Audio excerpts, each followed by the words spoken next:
Saudações, família! Sejam todos muito bem-vindos, hermanos e hermanas. Você sabia que o homem mais procurado da história da Itália ficou fora do radar por mais de 4 décadas? A história de Bernardo Provenzano é um mistério que desafia tudo o que sabemos sobre o submundo organizado. Este vídeo vai te contar como ele se tornou o chefe absoluto da Cosa Nostra, comandando a máfia de Sicília com precisão quase militar e sem deixar nenhum rastro. Provenzano se escondia nas sombras, controlando sua organização com uma estratégia que ninguém conseguia decifrar. Como ele fez isso?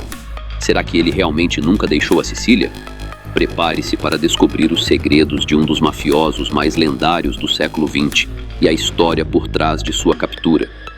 Não perca nenhum detalhe. Inscreva-se agora, deixe o like e ative as notificações para não perder nenhum dos vídeos sobre os maiores mistérios do submundo. Bora pro vídeo.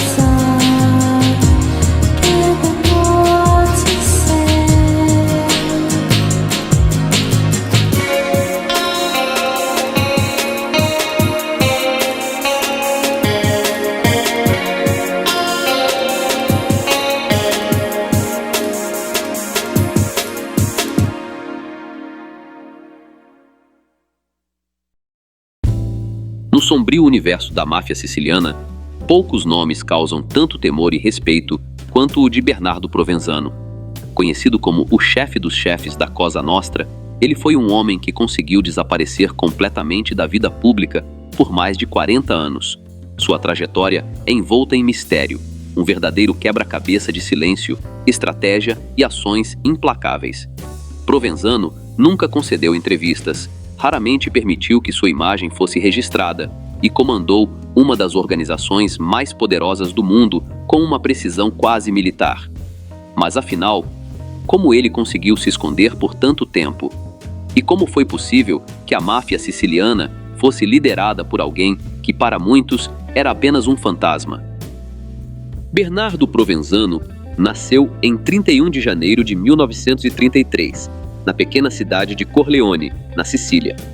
Um lugar que, para os amantes de histórias mafiosas e do cinema, se tornou praticamente sinônimo de máfia. Corleone não é apenas o berço fictício de Vito Corleone em O Poderoso Chefão, mas também a cidade natal de alguns dos mafiosos mais poderosos da vida real, como Salvatore Riina, Luciano Leggio e Michele Navarra, nomes que dominaram a região antes de Provenzano ascender ao poder. Desde muito jovem, Provenzano demonstrava que a ferocidade não seria um obstáculo em sua trajetória. Aos 17 anos, ele abandonou os estudos e passou a integrar a máfia de Corleone, atuando como sicário para o então chefe, Michele Navarra. Navarra era conhecido por sua ambição, mas também pela falta de prudência. Em 1958, Navarra foi eliminado em um golpe interno liderado por Luciano Leggio, que assumiu o controle da organização. Provenzano, que já havia provado sua lealdade e frieza, rapidamente se tornou um dos principais homens de confiança do novo comando. Se havia algo que fazia Bernardo Provenzano se destacar dentro da Cosa Nostra, era sua voracidade. Durante a década de 1960, ele conquistou o apelido de Il Trattore, o Trator, porque, segundo seus próprios aliados, quando partia para eliminar um alvo, nada conseguia detê-lo. Sua habilidade com armas e a ausência de hesitação ao cumprir ordens o transformaram em um dos homens mais temidos de toda a Sicília. Estima-se que Bernardo Provenzano tenha participado de mais de 140 quedas durante a disputa interna da máfia siciliana.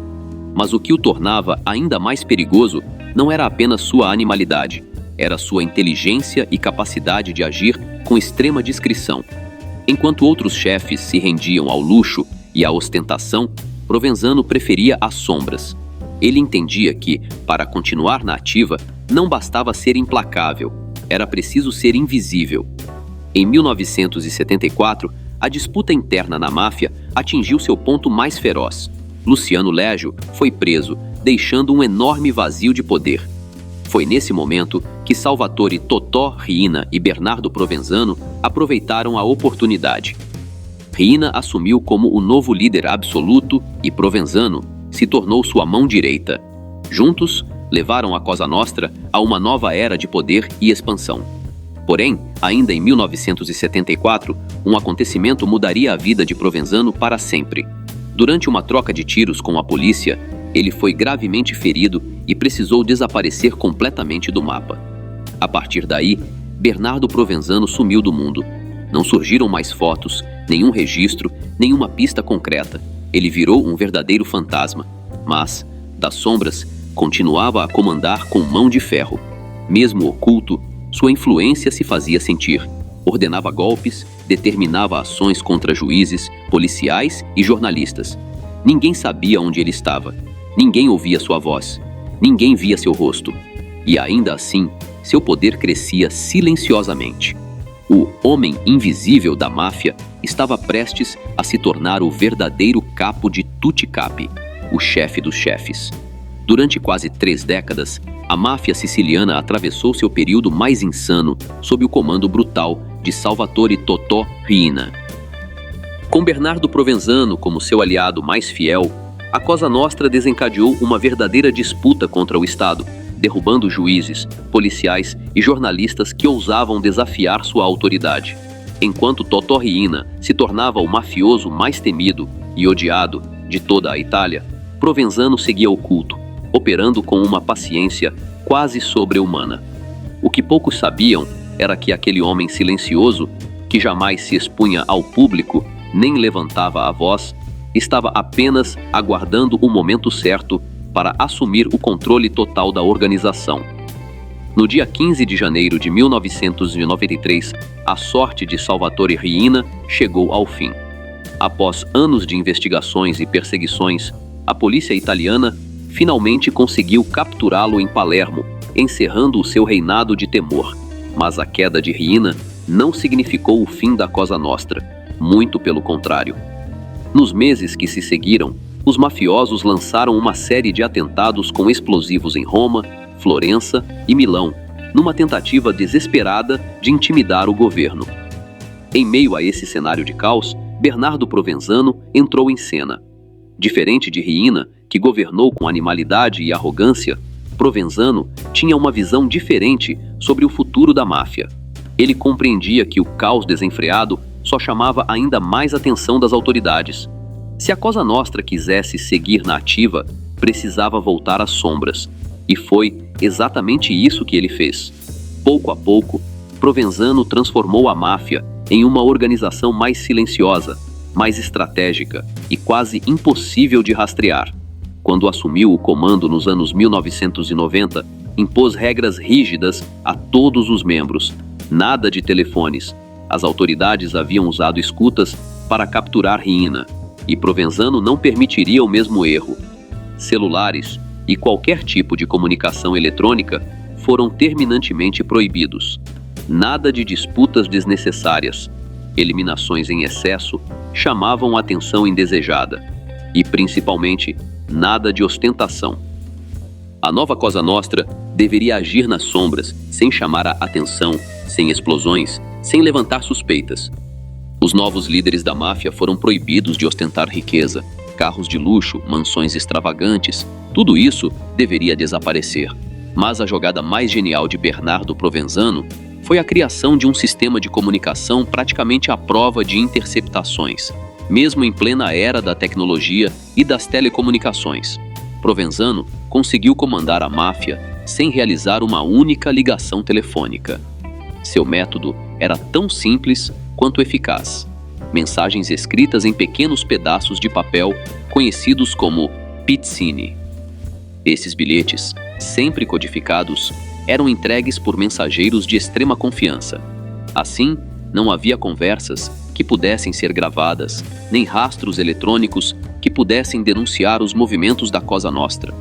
Em um dos pizzini interceptados pela polícia, havia uma mensagem simbólica. Devemos agir como o fio de uma teia de aranha, fino, invisível, mas forte. Para seus seguidores, Provenzano não era apenas um chefe, era quase uma figura profética, um homem que governava sem ser visto, sem ser ouvido e sem deixar rastros. Mas uma pergunta ainda assombrava as autoridades. Onde estava Bernardo Provenzano desde 1974? Ninguém tinha visto seu rosto. Não existiam fotos recentes, nenhum registro de viagens, ligações ou contas bancárias em seu nome. Durante mais de 4 décadas, Provenzano se tornou um mito, uma figura quase lendária dentro da máfia. Alguns diziam que ele havia fugido para a América do Sul, outros garantiam que vivia escondido na França.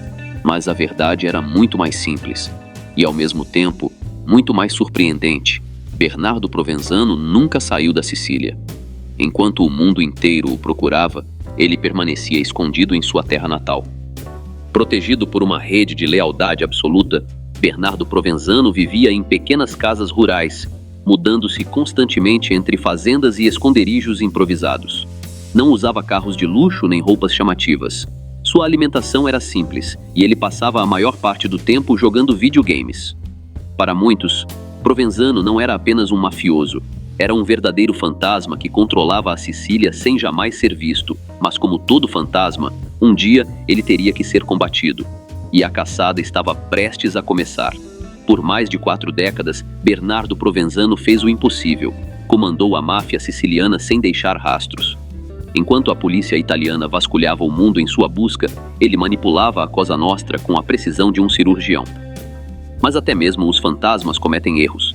Sua rede de silêncio, códigos secretos e lealdades inabaláveis começou a apresentar falhas. O fim do último grande chefe da máfia estava cada vez mais próximo. Desde os anos 1990, a luta contra a máfia na Itália havia mudado drasticamente. Os tempos em que a polícia era facilmente corrompida e a Cosa Nostra agia com total liberdade ficaram para trás. As quedas dos juízes antimáfia Giovanni Falcone e Paolo Borsellino, em 1992, marcaram um divisor de águas. Em resposta, o governo italiano declarou um combate total à máfia. A captura de Bernardo Provenzano tornou-se uma missão de Estado. Foram criadas unidades especiais de investigação, informantes foram infiltrados e novas tecnologias começaram a ser utilizadas para rastrear os movimentos da organização. Mas havia um grande problema. Como capturar um homem que simplesmente não deixava vestígios? Durante anos, a polícia italiana não tinha nada. Nenhuma foto recente, nenhuma ligação telefônica, nenhum endereço confirmado. Até que, em 2002, um deslize mudou tudo. Agentes que investigavam atividades da máfia na Sicília interceptaram um bilhete que trazia instruções detalhadas sobre negócios, pagamentos e ordens internas da organização. Era a primeira pista concreta em décadas. Especialistas em criptografia começaram a decifrar as mensagens enviadas por Bernardo Provenzano. Algumas tratavam de movimentações financeiras, outras falavam sobre novos contatos. Mas o detalhe mais importante era claro: aqueles pizzini não surgiam do nada. Alguém os entregava pessoalmente. A chave para encontrar o fantasma não era o próprio Provenzano, era sua rede de mensageiros.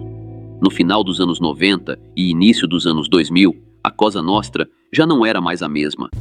Muitos dos antigos mafiosos tinham sido presos ou eliminados, e a estrutura que durante décadas manteve Bernardo escondido começou a ruir. Um dos golpes mais pesados veio com a captura de Benedetto Spera, um mafioso de alto escalão que tinha ligações diretas com Provenzano. Com sua prisão, a polícia finalmente começou a montar o quebra-cabeça. Os investigadores tinham convicção: Provenzano jamais havia deixado a Sicília. Ele ainda tinha muitos aliados e negócios para administrar na ilha. O fantasma ainda estava lá, escondido em algum ponto entre Palermo e Corleone. No início de 2006, as autoridades estavam mais próximas do que nunca. Os pizzini interceptados, as conexões entre mafiosos e os fluxos de dinheiro revelavam uma área cada vez mais restrita. O governo italiano intensificou a pressão, operações de busca, prisões em massa, com confisco de propriedades e ofertas de recompensas por qualquer informação relevante. E então, o erro fatal aconteceu. No dia 11 de abril de 2006, a polícia recebeu uma pista decisiva. Um pacote de medicamentos havia sido enviado para um paciente misterioso na Sicília. Quem era esse paciente? As autoridades rastrearam a compra e descobriram que os remédios eram para tratar câncer de próstata e outras doenças associadas à idade avançada. O paciente não tinha nome registrado, mas tudo indicava que era Bernardo Provenzano. Naquele mesmo dia, em uma operação minuciosamente planejada, mais de 100 agentes cercaram uma pequena propriedade rural nos arredores de Corleone. Bem preparados, os policiais invadiram a clínica e lá, depois de mais de 40 anos de fuga, finalmente o encontraram. Bernardo Provenzano, o homem mais procurado da Itália por 43 anos, estava sentado em uma cama. Ao seu lado, uma máquina de escrever e uma pilha de pizzini espalhados pela mesa. Ele havia passado sua vida inteira na sombra, mas naquele momento, a invisibilidade acabou. Os agentes o algemaram e o retiraram da casa. A notícia se espalhou rapidamente. Bernardo Provenzano havia sido capturado. A Cosa Nostra, a organização que dominou a Sicília, com terror por décadas, acabava de perder seu último grande líder. Mas a história de Provenzano ainda não havia terminado. Agora, ele teria que enfrentar seu último inimigo, a justiça italiana. Em 11 de abril de 2006, o homem que havia governado a máfia siciliana das sombras por mais de 4 décadas foi finalmente capturado em uma fazenda perto de Corleone. Sua queda representou um golpe devastador para a Cosa Nostra. O fantasma da máfia, o estrategista dos pizzini, o capo que nunca deixava rastros, havia sido finalmente preso. Mas sua história não acabou ali. Agora, ele enfrentaria a justiça e seu próprio destino. Após sua prisão, Provenzano foi transferido para uma prisão de máxima segurança na Itália. Sabia que jamais seria um homem livre novamente. Os promotores o acusaram de quedas, extorsão, conspiração e de comandar uma organização mafiosa. Mas o mais importante era que Provenzano era a última peça do antigo império da máfia siciliana. O Estado não queria apenas prendê-lo, queria destruir a Cosa Nostra de uma vez por todas. Juízes e promotores antimáfia o interrogaram repetidamente, mas Bernardo Provenzano se manteve fiel ao código de Omertà. Nunca delatou ninguém, nunca falou, nunca demonstrou arrependimento. Em sua cela, ele continuava a escrever pizzini, mas agora eram apenas cartas para sua esposa e filhos. A polícia encontrou mais de 300 pizzini escritos à mão por Bernardo Provenzano, mas nenhum deles continha informações que pudessem levar à prisão de mais membros da organização, mesmo dentro da prisão. Provenzano continuava sendo um homem das sombras. O fim de Bernardo Provenzano não veio com um tiro, nem com uma explosão. Ele chegou lentamente, com a doença e o passar do tempo. À medida que os anos passaram, sua saúde se deteriorou rapidamente. Sofria de câncer de próstata e de doenças neurológicas graves. Em 2012, seu estado mental era crítico. Já não conseguia falar com clareza e, nos últimos anos de vida, perdeu quase completamente a memória e a capacidade de reconhecer seu entorno. Em 13 de julho de 2016, após passar 10 anos preso, Bernardo Provenzano faleceu em um hospital penitenciário em Milão. Não houve grandes homenagens nem funerais pomposos. A máfia siciliana não derramou lágrimas por ele. O homem que governou com punho de ferro morreu de forma silenciosa. A morte de Provenzano marcou o fim de um capítulo na história da Cosa Nostra. Ele foi o último grande chefe do estilo antigo, o último a aplicar as antigas regras de discrição e lealdade. Após sua queda, a máfia siciliana nunca mais foi a mesma. O método dos pizzini se tornou obsoleto na era digital. Sua estratégia de invisibilidade não conseguiu resistir à tecnologia moderna, e seu legado foi enterrado com ele. A Cosa Nostra segue existindo, mas já não é a organização invencível que um dia dominou a Sicília. Por fim, Bernardo Provenzano, o homem que ficou fora do radar por 43 anos, se transformou em um fantasma na história do submundo.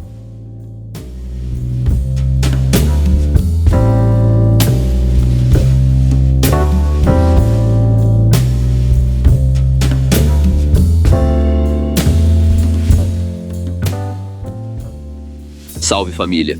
E aí, gostou dessa história de Bernardo Provenzano? A jornada de um homem que governou a máfia siciliana de maneira invisível por mais de 40 anos é um dos maiores mistérios da Itália. Agora que você conhece os detalhes por trás de sua ascensão e queda, imagine quantos outros segredos e histórias fascinantes estão esperando para serem reveladas. Se você curtiu o vídeo, não se esqueça de deixar o seu like e compartilhar com seus amigos que também adoram mergulhar nos mistérios da máfia.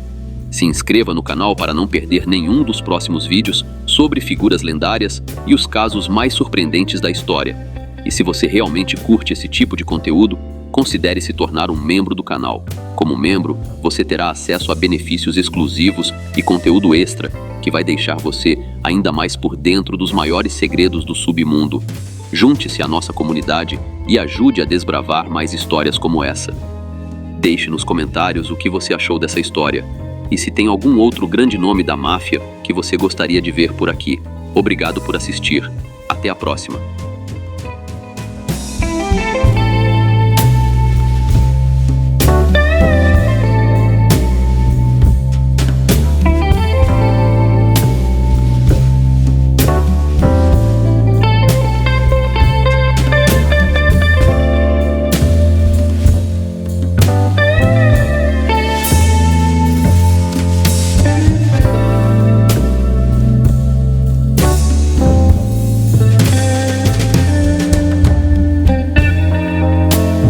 Galera, rapidinho, se vocês curtem o conteúdo aqui do canal e querem dar aquela força sem gastar nada a mais por isso, prestem atenção nessa dica.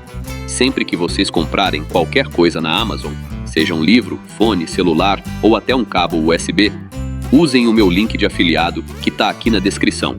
Quando você compra por lá, a Amazon me paga uma pequena comissão, sem mudar absolutamente nada no valor da sua compra. É uma forma simples e gratuita de apoiar o canal. E você ainda garante os produtos que já ia comprar. Então já sabe, né? Clicou no link da descrição antes de comprar. Você já está ajudando. Valeu demais! Salve família! Se você acompanha e gosta do meu trabalho, eu preciso muito da ajuda de vocês. Dá um pulo lá no Apoia-se e se torne um de nossos investigadores daqui do canal. Valeu família!